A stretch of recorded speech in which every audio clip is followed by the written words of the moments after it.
Bonjour Nassera Elali, vous Bonjour. êtes juriste à la Confédération nationale du logement.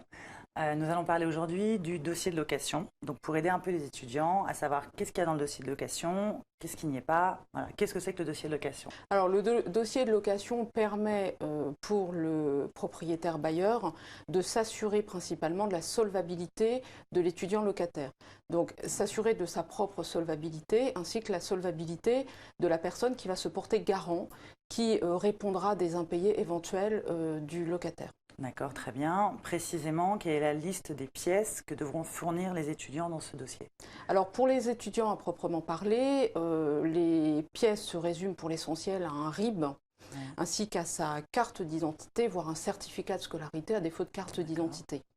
Pour le garant, la liste est beaucoup plus fournie. Celui-ci devra transmettre ses derniers bulletins de salaire, un contrat de travail, à défaut de contrat de travail, un certificat de son employeur, le dernier avis d'imposition, également un RIB pour ce qui le concerne, ainsi que ses dernières quittances de loyer, et si le garant est propriétaire, sa taxe foncière. D'accord. Je crois que pour les étudiants qui n'ont pas de garant individuel, il y a d'autres moyens qui existent? Tout à fait. Alors, à défaut de garant individuel, les étudiants depuis peu peuvent avoir recours à ce qu'on appelle la caution locative étudiante, mais ils peuvent également se renseigner auprès de leur banquier pour bénéficier éventuellement de ce qu'on appelle la caution solidaire bancaire. D'accord. Et qu'est-ce que on voit le marché du logement est un peu difficile, donc il y a des propriétaires qui peuvent peut-être demander des pièces qu'ils n'ont pas le droit de demander. Voilà. Quelles sont les pièces que le propriétaire n'a pas le droit de demander dans tous les cas? Alors, sur le principe, il faut savoir que le propriétaire n'est pas en droit de demander toute pièce attentatoire à la vie privée.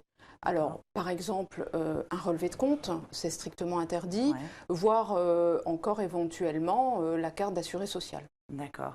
La loi Allure, qui est entrée en vigueur, prévoit un décret qui va arriver dans les prochains mois, qui va un petit peu préciser, qui va un peu modifier justement ces éléments du dossier de location. Qu'est-ce qu'on pourra en dire? Alors la loi Allure qui est sortie donc, en mars 2014, qui a un an aujourd'hui, change la donne puisque précédemment, la loi de 89 qui régit les rapports entre locataires et bailleurs prévoyait une liste de documents qui ne pouvaient être demandés par le propriétaire aux candidats à la location. Nous attendons donc prochainement effectivement un décret qui va dresser une liste de documents que le bailleur pourra demander au locataire, ce qui veut dire qu'en dehors de cette liste, le bailleur ne pourra pas demander d'autres documents. D'accord, donc aux étudiants aussi à se tenir au courant Tout à fait, dans les prochains mois. De ce décret.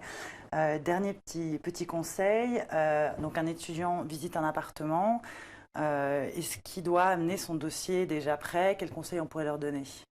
Alors, le mieux, effectivement, serait de se présenter avec un dossier complet possédant des copies à remettre directement au bailleur. Il faut savoir que la crise faisant, l'offre et la demande font qu'il est préférable de fournir un dossier complet dès la première visite. Le jour même, Voilà, puisque il sera rare que l'étudiant soit seul comme candidat à la location.